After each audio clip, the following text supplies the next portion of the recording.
Another year is gone, but baby, all I know is that I want you here under the mistletoe. We know that months will. Hey family, this is Trisha and welcome back to my channel. So এখন বাজে সকাল 6টা। তো সকলকে good morning. আর এখানে আমাদের গাড়ি চলে এসছে। আমি ওপর থেকে দাঁড়িয়ে দাঁড়িয়ে দেখছিলাম। এখানে সকালে আলো উঠতে একটু দেরি হয়, বাট এখনও অবধি সেরম ভালো আলো ওঠেনি, তাই আমার ক্যামেরা এসে পৌঁছচ্ছে না। তোমরা ইন্ট্রোটা দেখে নিশ্চয়ই বুঝতেই পেরেছো। তো চলো ফটাফট রেডি হয়ে নেওয়া যাক, বিকজ গাড়ি এসে দাঁড়িয়ে রয়েছে। আমাকে এই অবস্থায় এরমভাবে দাঁড়িয়ে থাকতে দেখলে আমাকে না নিয়েই চলে যাবে। তো চলো কথা না বাড়িয়ে ফটাফট রেডি হয়ে নিই। অলরাইট, আমি এখানে কিন্তু ফুল রেডি হয়ে গেছি, আর দ্বিতীয় ওখানে রেডি হচ্ছে। তো চলো এবার দেরি না করে ফটাফট বেরানো যাক। আর আমি টাইম অ্যাডজাস্ট করতে পারিনি, তাই না হলে তোমাদেরকে ক্যামেরায় আমি পুরোটাই দেখাতাম। তো চলো বেরানো যাক। বাড়ি থেকে নেমে সোজা গাড়িতে বসে পড়েছি সবাই, আর খুবই হ্যাপি। আর ফেস দেখে তো বুঝতেই পারছো খুবই আলাদাই একটা এক্সাইটমেন্ট কাজ করছে। জানি না গিয়ে কী দেখবো, তবে চলো সবটাই তোমাদের সাথে শেয়ার করবো। দুগ্গা দুগ্গা করে রওনা দিলাম।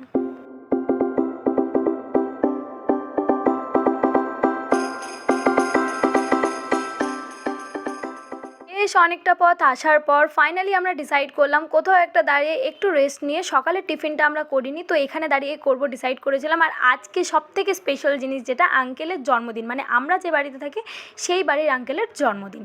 তো তাই আমাদেরকে সকলের এটা একটা ওনার তরফ থেকে ট্রিপ ছিল। আর কি সুন্দর না জায়গাটা। তো চলো একবার পুরোটা ঘুরে দেখা যাক।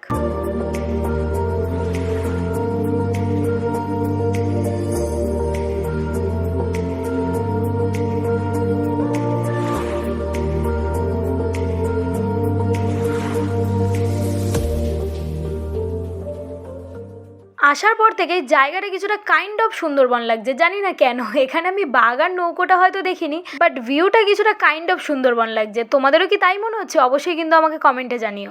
সাউথ ইন্ডিয়ান ব্রেকফাস্ট খেতে কিন্তু মন্দ লাগে না, কিছুটা আমাদের কাইন্ড অফ ভাত ভাজা, সাথে আলুর চিপস, আর তার সাথে একটা মিষ্টি, অ্যাট লাস্ট একটা কফি, আর দেন বেরিয়ে পড়লাম আমাদের main destination.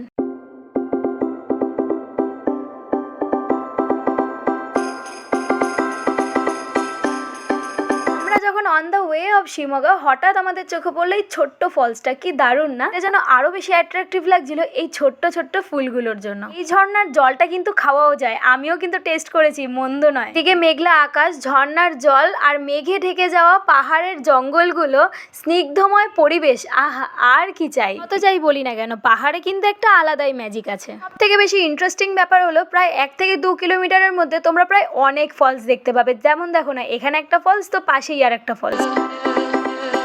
And when the moment comes to hold each other close, we're gonna see the spot. To our next destination, Kollur, under of Kollur, Udupi district and state, Karnataka. And the main things, মন্দিরটা একটা speciality হলো মন্দিরটার প্রধান দেবতা হলো স্বয়ংসম্পূর্ণ জ্যোতির্লিঙ্গ, যার একটি সোনালী রেখা অর্ধেক করে কাটা হয়েছে। আর বাম অর্ধেকটি 3 দেবীর প্রতিনিধিত্ব করে এবং ডান অর্ধেকটি 3 মূর্তির প্রতিনিধিত্ব করে। এবং আরও বলা হয় এর সাথে দেবী মূকাম্বির 4 হাতের 5 লৌহ মূর্তি স্থাপন করা হয়েছে এখানে। এখানকার মানুষের মতে এটি একটি অনেক পুরনো মন্দির, তো এখানে এসে আমরা যেটাই চাইবো সেটাই নাকি সম্পূর্ণ হয়। হয়তো আমি তোমাদেরকে আরেকটু ভালো করে মন্দিরটা দেখাতে পারতাম যদি টাইম মেনটেন করে আমি বেরোতাম বাড়ি থেকে। ক্যামেরা বন্দি না করতে পারে মনটা একটু খারাপ লাগলো, বাট সামনাসামনি দর্শন করে মনটা আরো বেশি ভালো হয়ে গেছে। এখানে মন্দিরের একটা আলাদা ক্লোজ আর ওপেনের টাইম মেনটেন করা হয়, যেটা আমরাও করেছি। তো চলো এবার যাওয়া যাক আমাদের পরবর্তী ডেস্টিনেশন। আই থিঙ্ক তোমরাও গেস করতে পারছো, তাই আর আলাদা করে বললাম না। তো চলো যাই। Is that the year ends like it started? Nothing else matters. All I want is for this Christmas to be magical for me and you. Me and you. Magical for me, magical for you.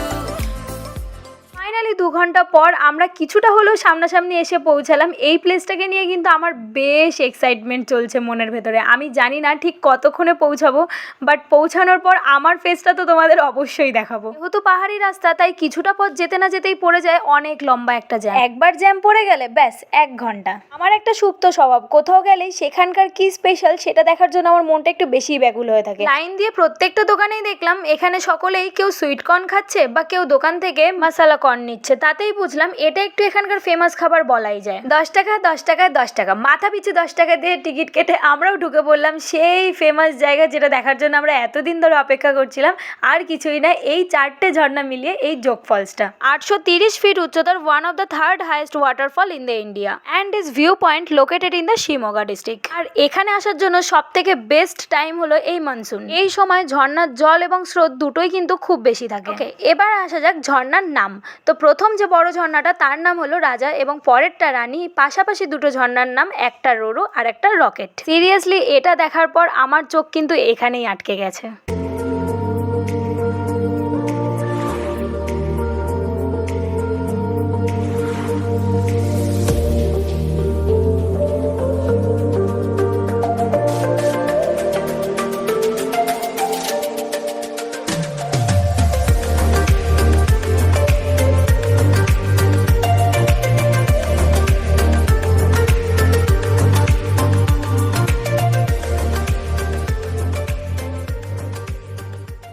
যেমনটা আমি ফার্স্টেই বলেছিলাম যে আমি এটা দেখার জন্য খুবই বেশি এক্সাইটেড, তাই আমি এটা দেখার পর নিজের খুশিটাকে আর ধরে রাখতে পারছিলাম না। প্রায় 1 থেকে 2 ঘন্টা এখানে স্টে করে অনেক ফটোস ক্লিক করে রিলস বানিয়ে ফাইনালি আমরা এবার যাচ্ছি বাড়ির দিকে। আর ফেসবুক আইডি দুটোর লিঙ্কই আমি নিচে দিয়ে দিচ্ছি, তোমরা চাইলে আমাকে ফলো করতে পারো এবং ফটোস আর ভিডিওগুলো ওখানেই দেখে নিতে পারো। প্রায় অনেকটাই পথ, বলতে পারো একটা লং জার্নি করতে হবে, তো এই কারণে আমাদেরকে একটু তাড়াতাড়ি বেরিয়ে পড়তে হলো। গাইস, ভিডিওটা আজকে এখানেই এন্ড করছি। ভালো লাগলে একটা লাইক আর চ্যানেলটাকে সাবস্ক্রাইব করে দিও। অবশ্যই কমেন্টে জানিও কেমন লাগলো। তো চলো, টাটা।